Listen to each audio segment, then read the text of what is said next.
We are back in the ASEAN Champion podcast, capturing inspiring stories from ASEAN citizens, opening the doors of opportunities for the community. In this episode, our champion Catherine Harry, a gender activist from Cambodia, will talk and dig deeper on how she enlivens her mission to empower women by addressing the most pressing challenges. Through her writings and vlogs, she hopes for a future where women have equal opportunities and safe environment. And it all starts online. Now let's hear more about her journey from Catherine herself.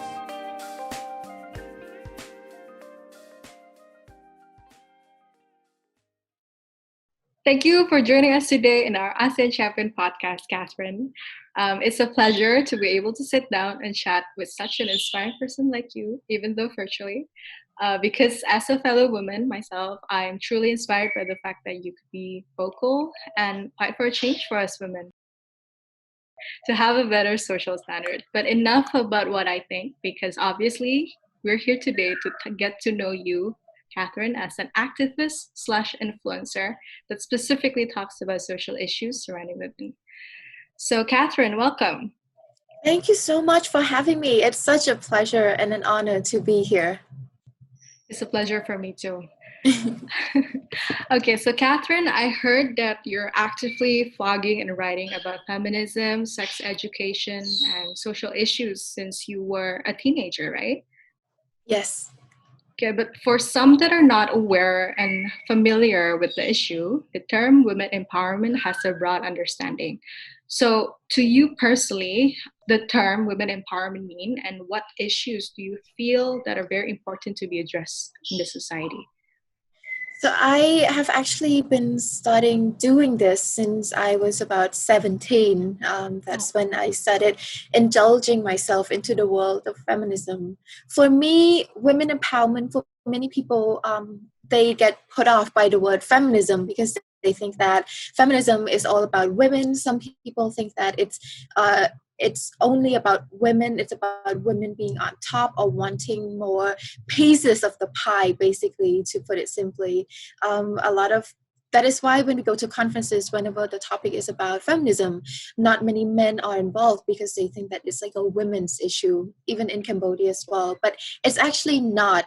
Feminism and women empowerment to me is about equal humanity, meaning that women have equal voice in society in issues that are concerning humanity. That includes sexuality, that includes rights, that includes sexual rights, that includes everything, even political and government. So everything that affects our daily lives, that affect women's lives as well as men's and the marginalized community. So it's about giving women voices so that their voices can be heard. So things like giving women opportunity to get education, to get employment, to live without fear of being assaulted or experiencing violence. So things like that, feeling free to explore their sexuality, bodily autonomy. But yeah, that's a really good point. But I'm really curious of why did you choose feminism and women empowerment at the first place? So the moment when you thought, oh, I need to be an activist in women empowerment and create more awareness towards sexual health in women, what made you realize that? I think to put it in one sentence, it's because I'm a woman. So I remember when I was 17, I was working for an organization, and one of the projects that we were working on was about sexual reproductive health. And at the time, I didn't know about feminism. I'd heard about it, but I didn't really know what it was. I had no interest in it. But then I had to do research on it because I was the presenter and researcher of the project. And then I started doing a lot of research to learn about the topics that we were doing every week. And then I stumbled upon a YouTuber named Lacey Green. And then she started talking about feminism, about things like virginity, about patriarchy, about sexism. And then I did a reflection on my life and I thought, wow, I have been oppressed all my life and I didn't even know it. So I look back on that and I thought it was ridiculous. Why is it that we can't be treated the same way as men? So I got a little bit angry. So I fell into the stereotype of like angry feminist. So I started getting really frustrated and I started my blog, A Dose of Cath, at the time. And it was sort of in defiance as well, because I was working for an international NGO. And as the presenter, I was like the face of the project, and I wasn't supposed to be voicing my opinion. But then I was like, I don't want them to tell me what to say and not to say. So I started my blog anonymously. It was under a different name. And I started talking about sex education, about feminism, about cultural issues from a feminist perspective. And then after a while, I started being more and more open about it. When you talk about anger, in some which way I could relate to that. So, but not everyone is as brave as you are, though, Kat. I mean, I could totally say for some women, being oppressed in some sort, maybe they are aware, but not everyone is as brave as you. But I'm curious, how do you motivate yourself? I think when it comes to the bravery, I would have to admit that it's because I'm from a privileged background as well, because I got to have education. I got to have internet access when internet access wasn't very broad in the country. So I got to learn many things. I got influenced by a lot of movements, a lot of feminist, a lot of social movements. I'm very heavily influenced by the second wave feminist movement, and I draw a lot of strength and a lot of courage from there.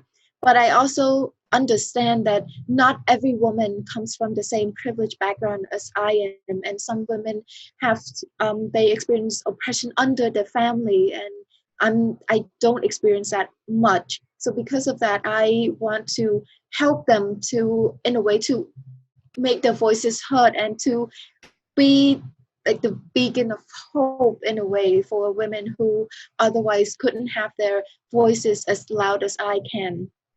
I want women to aspire to be more.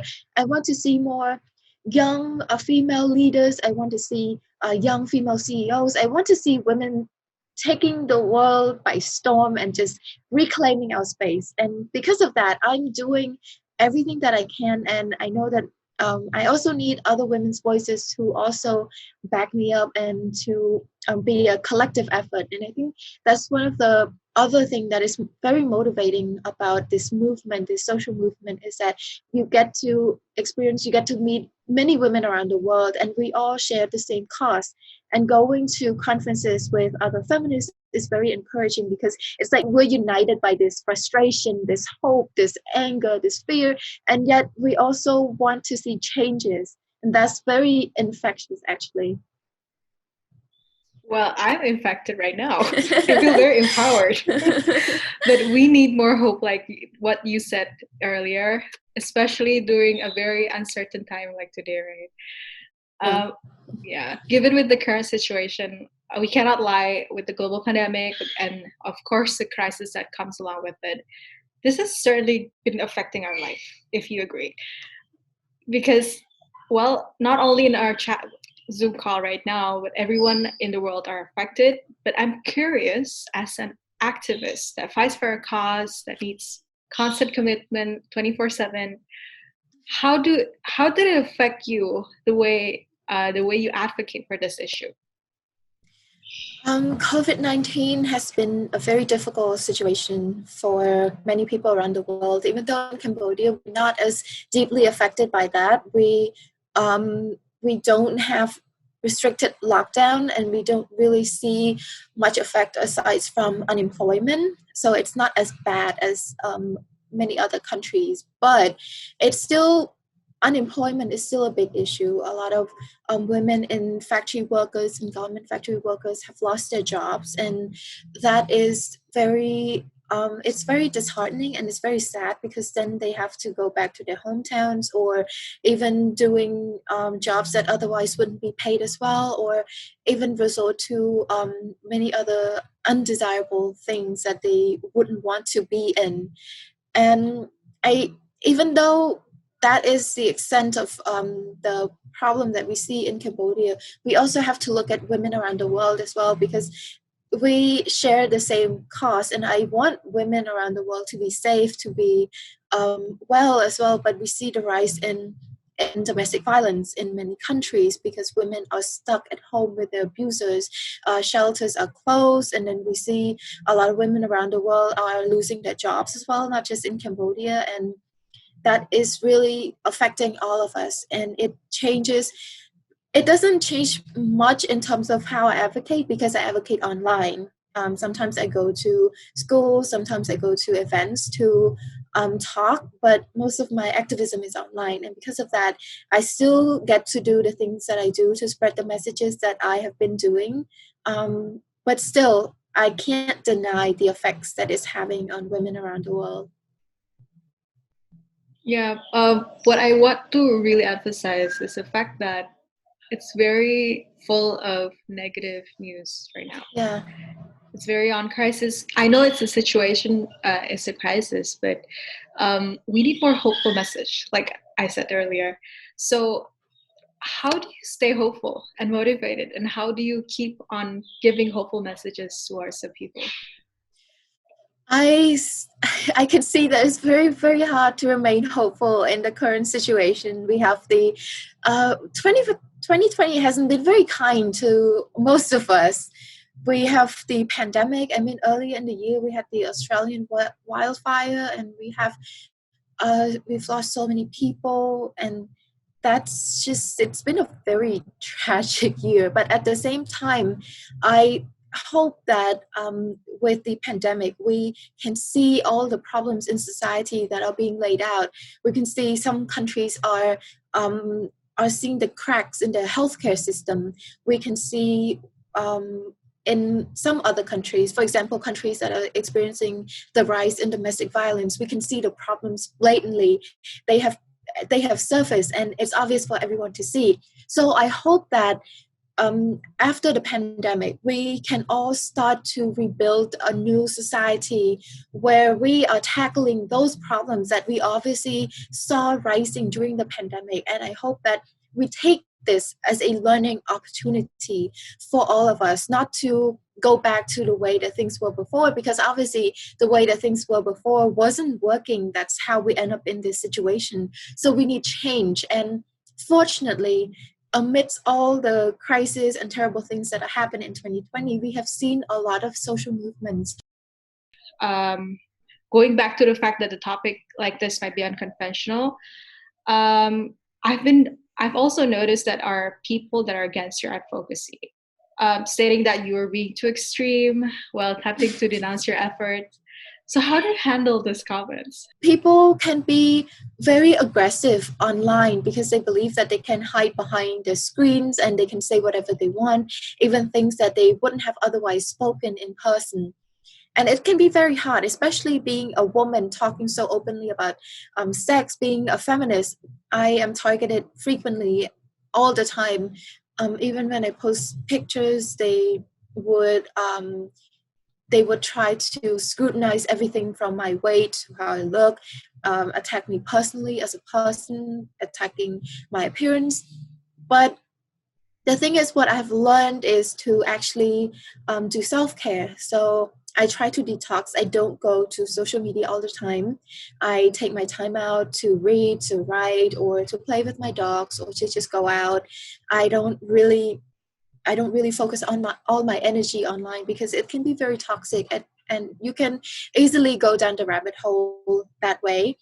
Okay. I don't know if it's fun, but if you have the time to speak to all of your haters, what message do you wish to say?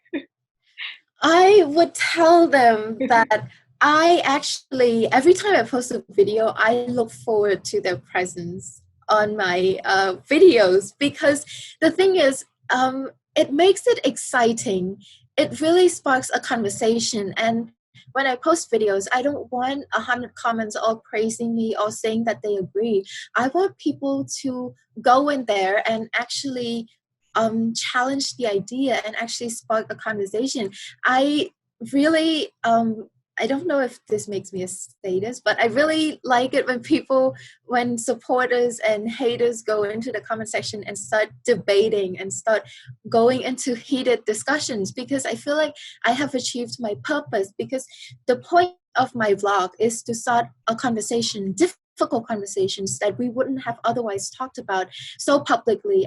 Yeah, I salute you to turn this adversity into opportunity to spark a conversation. And it went back way when you first started this publication, right? I mean, like you published something and, it sparked the conversation already. And, now you have a massive number of followers online. And even I noticed in your publication that you got featured in major publications like Forbes. Have you ever imagined yourself to be in the position that you are right now? Have you ever imagined Dose of Cat to be this big? No, not at all. I mean, I wish that it would grow, but I didn't think that it would grow to this scale. So in 2017, I started making the shift from a blog to doing videos on Facebook and YouTube. And I actually talked to my friend about it, and I asked her, what if no one watches my videos? And then she would just say, just post it anyway and just put it out there. I'm sure that people will watch it. And I didn't expect it to grow so fast, so quickly, so big, so quickly. And it really has been a surprise for me because I didn't think that people would actually view videos about sex education, about feminism, about gender so much, because organizations, NGOs have been working on these issues for a while, and it doesn't seem to gain as big a traction as this. So this is quite new. It's a novelty for many people, for many organizations, many people in the civil society. So I didn't expect this at all. It is a very pleasant surprise. Maintaining the productivity and consistency of your own platform that fights for such a complex issue, I believe that it's not easy peasy lemon squeezy, of course. Has there ever been a moment that made you almost give up on running a Dose of Cat? I don't think so. I don't think there has been a moment where I want to give up. There have been bad days that I feel really terrible about the backlash, about the negative comments, there are days when you wake up and you think that everything is great and you believe in yourself, your confidence is just sky high, and then there are days when you feel vulnerable and then you see a few negative comments and you just start to give them power, you start to let that affect you. But those moments are, even though they're few, they can be very, very disheartening for me. But I don't think that they have reached a point where they make me want to give up. If anything, after the backlash, after that bad days and bad moments are over, I get even more motivated because I keep thinking about the things that people said. They said that I can't do this, or that I shouldn't do this, or that I'm extreme, or anything. I would take that as, like I said, as an energy to fuel myself forward to continue the movement. How do you see success? I asked from the beginning that, Dose of Cat become this big, but how do you see success? What do you imagine change at the peak of your success? So success, let's just say, in terms of the social movement that I'm doing, in terms of feminist movement, success would be women getting the same opportunities as men, getting treated the same way that men are treated. So for me, is to actually see the world achieving gender equality. And I know that's a very, very tough goal because no modern society has achieved gender equality, not completely. And that's going to take time because patriarchy has been around for thousands of years. And we cannot change the system in so few years. That's very well said. Waking up in the morning, feeling energized, and just continue with the cause, expanding the message. Yes. And speaking of expanding, are you planning to expand by addressing more audience of a Dose of Cat, maybe all over ASEAN region? Yeah, I actually hope so because my videos have also subtitles, and because of that, some videos have subtitles, and because of that, international audience get the chance to see the videos that I'm putting out, and I am planning to put out more videos if I can, more regularly, more frequently, because I do one every week right now. So I'm hoping to expand that, and also I've been partnering with some local NGOs in terms of like doing the movement, making presence, doing collaborations basically. Anyway, you mentioned about some challenges that you encounter fighting for this cause. But what do you think is the biggest challenge, and how do you think that the people of ASEAN could do better in handling this issue?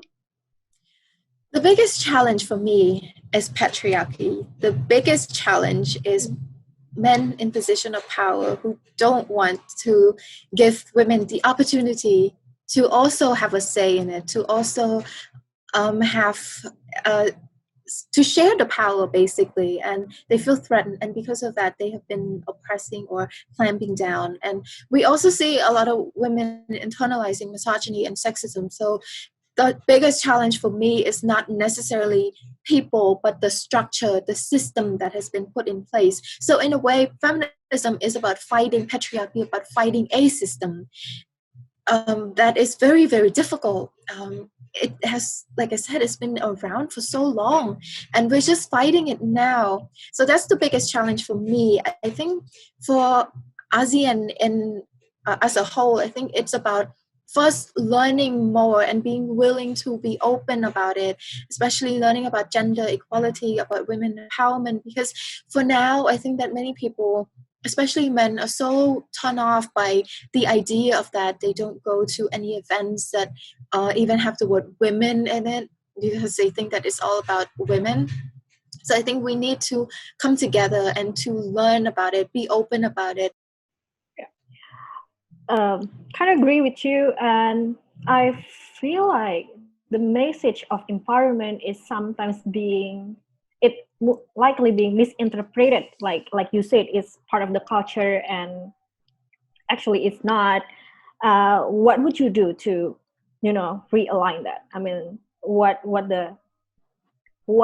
your counter message to that? One of the things that I'm trying to do is to get people to question things that they have been taught, because critical thinking is actually very important. Because when people follow everything that they have been taught, if they think that this is part of culture, women should be like this, gender norms, men should be like this, but they don't question it, they never question it, they don't ask why is it like that, why are we dictating it like that. If they don't ask it and they follow blindly, then things are never going to change. Things will always be the same way it has been. But I want people, especially young people in Cambodia, in ASEAN, around the world, to question why is it like that. Why are we saying that women should want pink and men should want blue, or even anything at all that is gender norms, that is part of what we consider to be culture. And culture changes all the time. So it's about asking and examining and seeing and deciding for yourself, asking why, being critical about the things that we have always been taught. Because some things are just, if we examine it, it crumbles under pressure. So anything at all that you can do, even things like talking to people in your family, having the difficult conversation with your family members, with your friends. If your male friend is catcalling a woman, the least you can do is actually call him out for it. Tell him that it is not appropriate behavior. Because if you don't talk about it, if you don't speak out, then you're being complicit. You're being part of the problem.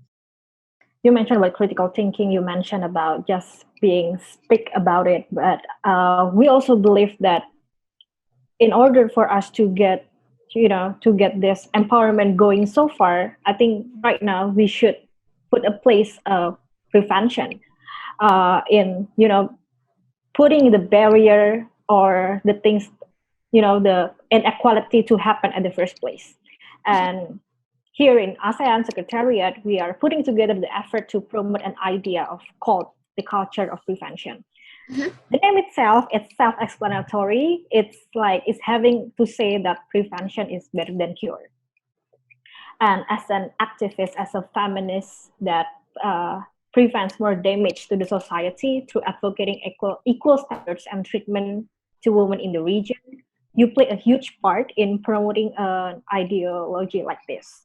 And the most common issue we see nowadays is fake news, especially with hoaxes running around, the term women empowerment, the term feminist being misinterpreted. Have you ever encountered this problem in your journey, and what is your opinion about that? Yeah, the word feminism, women empowerment certainly have a negative connotation. I have seen many people who are ignorant, to put it blatantly, ignorant about the issues. I feel like education is very important. Education, not just education, but empowering education, because we have seen a lot of educated people who are also very ignorant about social issues, who are racist, who are sexist, who are homophobic, transphobic. So it's about education that are empowering, that are progressive, that really promote critical thinking. So preventive measures should be about teaching children from a very young age, all of those things. It's about starting them young. It's about not imposing gender norms ideas to them. It's about not giving girls Barbie dolls and deny her of robots or trucks or anything that she would be interested in. It's about not painting the room of a girl bright pink just because it's a girl. So it's just little things like that that we should start from when they are young. At the same time, we also should start a conversation and try to combat. I know combating fake news is very, very difficult, and I have seen the documentary Social Dilemma, and it looks like we're fighting a losing battle right now with fake news and with echo chamber, with cognitive dissonance. I don't have a clear answer on how to do that, but I think that we can try to do as much as we can to try to point out fake news and try to spread accurate information, and always double check the things that we're posting online and sharing online to make sure that we're not taking part in sharing fake news.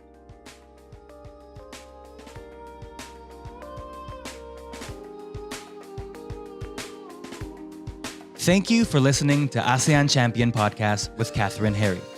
From her, we can learn that women empowerment can be done as long as we have facilities to create a community that will spread the message of women empowerment even further. Hear more insightful episodes in our ASEAN Champion Podcast on YouTube and Spotify. See you in the next ASEAN Champion Podcast, and let's create a community of opportunities for all.